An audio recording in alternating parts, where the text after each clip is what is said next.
3 days ago, my family and I were attending my sister-in-law Annie's, 35, female, wedding. My husband, 42, male, and I, 40, female, have been together for almost 20 years, married for 17, and we have 2 kids together. My son is 15 years old and my daughter is 12. Both of them are well-behaved, good kids, and everyone adores them, which is why their reaction to this incident that took place recently is even more confusing for me. Anyway, my son was recently diagnosed with narcolepsy a couple of months ago. It came as a huge blow to the family, and we're still coping with it. He's being treated for it, and he's responding well to the treatment. We're just trying to make life easier for him, and he himself is quite self-conscious of it. But we do not want him to be ashamed of it because it's not his fault. And we wanted him to know that. Everyone had been very sympathetic towards us when we initially told people about the diagnosis, including Annie. She and I have never been the closest of friends, but it's not like we have any issues with each other. At least not to my knowledge. She and I have always been very cordial, and that's about it. We tried to be friends with each other initially, but we were just very different, and we quickly realized that there was a lot of friction between us. So instead of forcing each other to be friends with one another, it would be better for us to just maintain a cordial, familial relationship and not try to push the boundaries. I guess it was a bit of a bummer for her because my husband's family is very close-knit. But this was a situation that could not be helped. Anyway, I had never expected her to turn out like this, or even my in-laws to go against me the way that they did.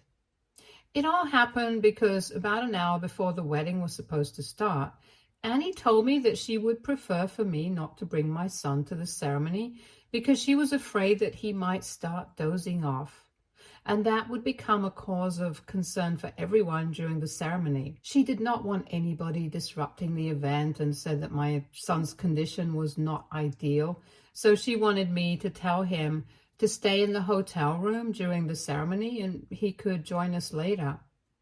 I was shocked that she would even suggest something like this because the wedding ceremony was not going to be more than an hour long, and it was not like my son had not been treated for his condition. He had taken his medication for the day. And even if he did start dozing off, it was my duty and my husband's duty to take care of him. And we would make sure that it did not disrupt the ceremony. Besides, if he fell asleep, I'm pretty sure nobody would even notice because all eyes would be on her. But even then, she insisted that he stay in his room and not join everyone for the ceremony. When she started being stubborn about it, I got very offended, and I told her that if my son could not be a part of the ceremony, then I had no interest in joining them either, and walked away. I was really upset because my husband and I have been trying really hard to make sure that my son did not feel self-conscious about it. And telling him to stay in the room and not join his family for the ceremony would only make everything worse for him. So when I came back to our hotel room, I pulled my husband aside and spoke to him in person to tell him about what his sister had just said. Just as I had expected. He was even more pissed off than I was and said that he was going to talk to her and give her a piece of his mind. But I did not want to create drama just an hour before the wedding, so I told him that if she did not want our son attending the wedding, then the only thing we could do was just walk out.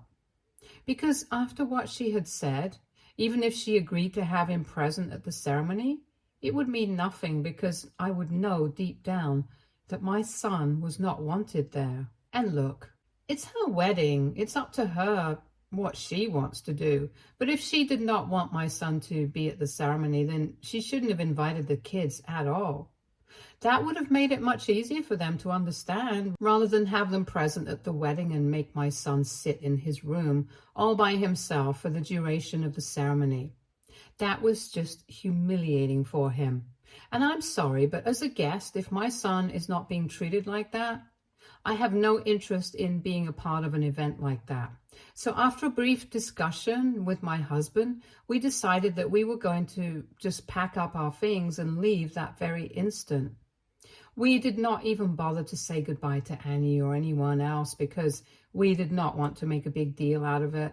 And to be fair, even she had not bothered to contact us after I had walked away from the discussion with her. So it was very obvious to us that she couldn't care less about whether my son or I attended or not. But I guess it did make a difference to her whether my husband attended or not, since people would definitely find it very weird that her brother was not present at the ceremony or for the following event.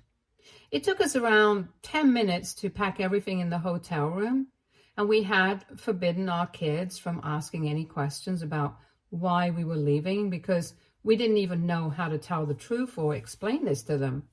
After we had packed up everything, we started driving back home, and around half an hour before the wedding, Annie finally started calling her brother.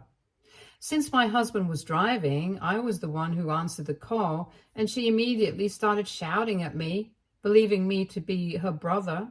She seemed very annoyed with the fact that we had just checked out without even bothering to inform her, and said that we were overreacting because what she had said about not wanting my son at the ceremony was not even as harsh as we were making it out to be. And even if we were offended by that, we should have spoken to her before leaving, because now she would have to explain to everyone at the wedding why her brother was not attending, even though everyone had seen that he had been present at the rehearsal dinner.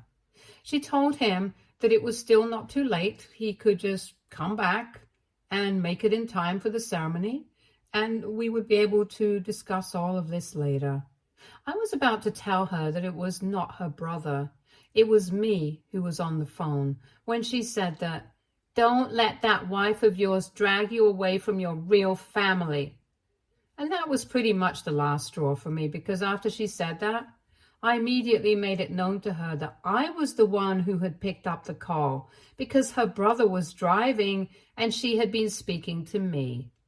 Now, I knew exactly what she thought of me, and I was even more sure of the fact that I did not want to be present at her wedding, and my husband and I were doing the right thing by leaving, because she had not just insulted my son now, she had insulted me as well. I didn't even give her a chance to speak, and I hung up and then blocked her. My husband did not have a problem with any of that, and we just continued to drive back home. He continued to receive a bunch of calls from his parents and several other numbers that he did not recognize, but we ignored all of them and just kept driving. Our kids were obviously very confused, but we didn't tell them anything, and we still haven't, because I don't want to make my son feel even more self-conscious than he already is. Anyway, after we got home, we muted everybody and decided that we were not going to be checking any messages for the next couple of days, because honestly, things had gotten very intense and dramatic, and we did not want to play into that drama.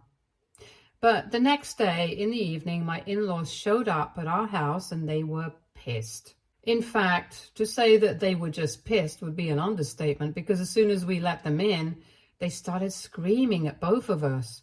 They accused me in particular of sabotaging their daughter's wedding and said that I had done this on purpose.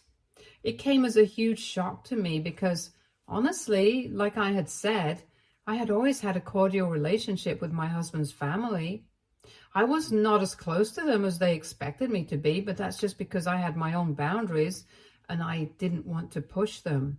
I thought they had been fine with it, but clearly not. Because in spite of the fact that my husband and I had been married for 20 years, they were still acting like they didn't even know who I was as a person, and said that I had sabotaged Annie's wedding on purpose. Not only was that accusation ridiculous enough by itself, but they also said that I had done this because I was jealous of her. The reason that they suggested that I was jealous of her was equally stupid.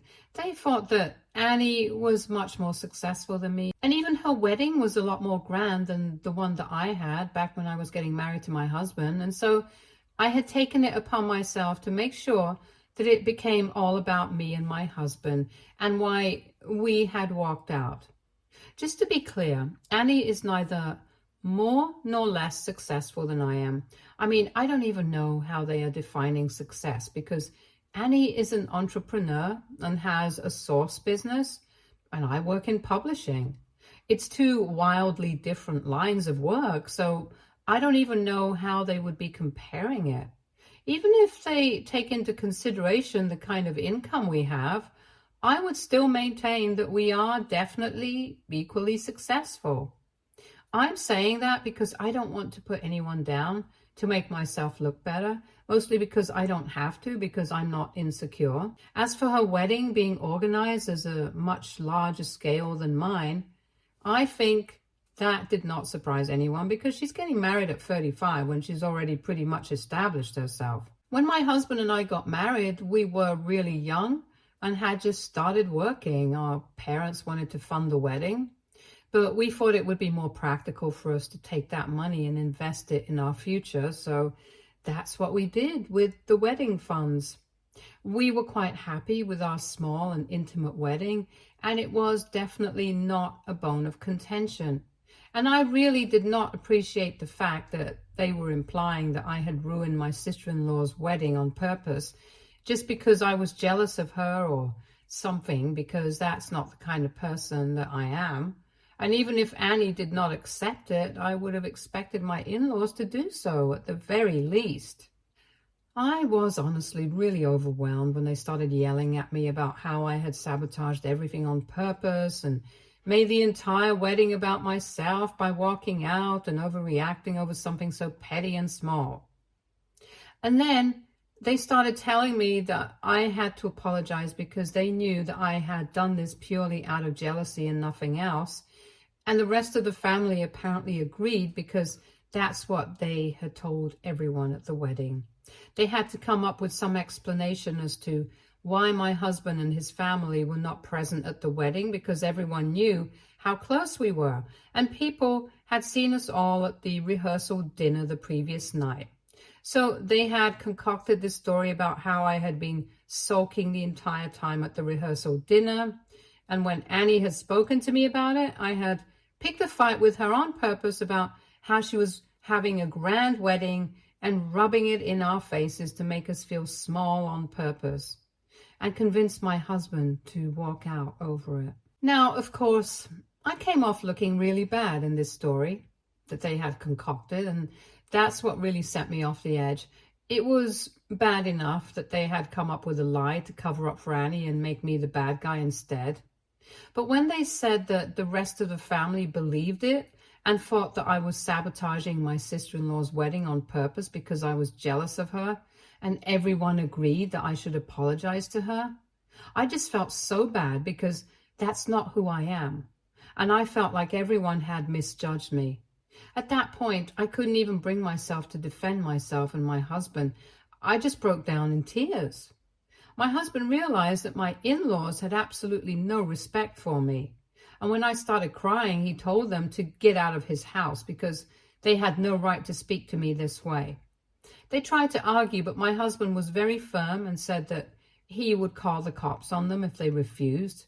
Even before leaving, they repeated the same thing that Annie had said, that my husband shouldn't allow me to dictate anything that he does, because my eventual goal is to drag him away from his family. That made me cry even harder, and my husband had to spend a good half hour comforting me before I finally stopped crying. He told me that he doesn't care what his family thinks because he knows me as a person, and as long as we know the truth, it doesn't matter what kind of lies they have told the rest of the family about me. Once I felt better, we were just going to put out a statement on social media and tell everyone the truth about why we had left. Until then, he just wanted me to relax and not think of this, because his family is just being awful simply because I had dared to have boundaries and they were not used to it. And that's what the problem was. I did not need to worry about it because we all know it's not my fault. So he reassured me a lot. But one conversation with my mother undid all of that. Yesterday, she had called me in the morning just to talk to me. And while chatting, I told her everything that had happened with my in-laws and stuff. After hearing the entire incident, I thought that she was going to take my side. But instead, she just stayed quiet. I could tell that she did not agree with me. But I wanted to know exactly what her thoughts were on this incident. So I told her to be honest with me. And I really wish that I hadn't, because she told me that she wasn't exactly surprised that things had turned out this way, because even before I got married, she had told me a lot of times that I had to actually put in an effort to get along with my in-laws, and I couldn't just stay away and still expect them to accept me as part of the family. If I could see so clearly that my husband's family were really attached to each other, then I should have made an effort to assimilate and become one of them. But instead, I pushed everyone away and made my own space separately. She told me that what I did was not inherently wrong, but it was still pretty silly of me to expect that in spite of my behavior towards them, they would still accept me as part of their family. Let me just make it clear that I have never behaved badly with my in-laws, but I had definitely made a separate space for myself because I thought it was important to have a separate identity. All I did was just not bother to constantly keep in touch with them every day, visit them every other day, and act like we were the best of friends. But honestly, I did not think that was an acceptable reason to treat me so horribly, because we had always had a normal relationship and they had never come across as if they didn't like me. And yet I couldn't stop thinking about what my mother had said. Even after I argued with her and tried to defend myself. So that's why I'm making this post right now, because I want to ask AITA for not making an effort to connect with my husband's family. Update 1. So I told my husband about what my mother had said, and he told me that while he respected my mom, she could be pretty weird sometimes, and she did have a problem with internalized misogyny and constantly expected me to act the same way that she had with her in-laws. For context, my mother had given up her entire life just because my in-laws did not approve of it. My grandparents were pretty orthodox and did not think that she had any need to work after I was born, so they made her quit her job, and eventually they started controlling every aspect of her life. My father, unfortunately, was not the kind of guy who took note of any of this, so even though he loved my mother, he never protested against any of this and went along with it because that's what he thought was normal, since he had grown up witnessing this kind of life around him. I guess that's why my mother thought that I should have made more of an effort to get along well with my in-laws, because she had molded herself to be well liked by her husband's family, and she thought that everyone should do the same. It came from a bad place, and I felt like I could understand why she thought this way, but that was still no excuse to argue with me, especially when I was upset. Besides, I'm not my mother. I don't have to put up with the same things that she did, and I am lucky enough to have a husband who wouldn't expect me to do so either. So after discussing this with him, I felt better about the situation, because regardless of what my mother had said, I knew that I was not at fault. And honestly, my in-laws have had a very weird idea about what a family should be like. They expected me to be present at every family dinner, which they hosted quite frequently, almost every weekend. And my husband and I live in the suburbs, so it's not feasible for us to drive all the way to their place every weekend. And more importantly, we also have to think about the kids and their lives. We need some time to ourselves as a family, so I think that was pretty unreasonable of them. As for Annie, she lived really close to them, so it was more practical for her to be present for her parents at all times. My in-laws also expected me and my husband to call them every other day and spend hours on the phone with them discussing our lives. They wanted family getaways every other weekend, family vacations every other month, and the works. I guess they never really realized that this is the real world, not a sitcom. And most of this is not really feasible if we are being practical. So if they had such unreasonable expectations from us, they were just setting themselves up for failure, and that's not our fault anyhow.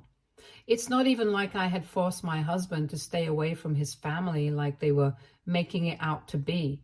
He did not want to spend as much time with them either because he had his own family to take care of now.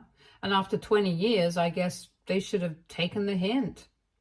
And now, coming to what happened at the wedding, that was not even about the family in general. I did not even think about the rest of the family before walking out. I did that for the sake of my son, and it was definitely not a move to sabotage her. But their decision to spread lies about me and tell everyone some crazy story about why we had walked out was definitely a move to ruin my reputation, and it could not go unanswered. So my husband and I decided to put out a statement like we had said we would, and we still maintain what we said about not caring about what the rest of the family thinks about me. We really don't care about it. But the reason that it was important for us to put out that statement and let everyone know the truth was because they could not get away with lying about me. They had enough to apologize to us, but they hadn't. And now we were going to let everyone know the real reason why we had not been present at the wedding. And honestly, I was doing this more for the sake of my son than for myself, because he had been able to figure out that there had been some problem regarding him, I guess. I don't think we had kept our voices while we were fighting with our in-laws, and he might have picked up on some of the conversation and figured out that his aunt had probably not even wanted him at the wedding, and we had walked out over that. So he had become very self-conscious about it again, and I could tell that he was really upset, since he thought that this was all happening because of him. And I wanted him to know that this was not his fault. If there was anyone to blame for the situation, then it would be his aunt and his grandparents. The best way to do that would be just to put out the truth. And now that it's done, my husband and I can finally breathe a sigh of relief. I don't know if people are going to believe this version, and I don't know if it's going to create even more drama in our lives, but it was important for us to let everyone know what really happened, and we are glad that we did. So whatever. Update 2.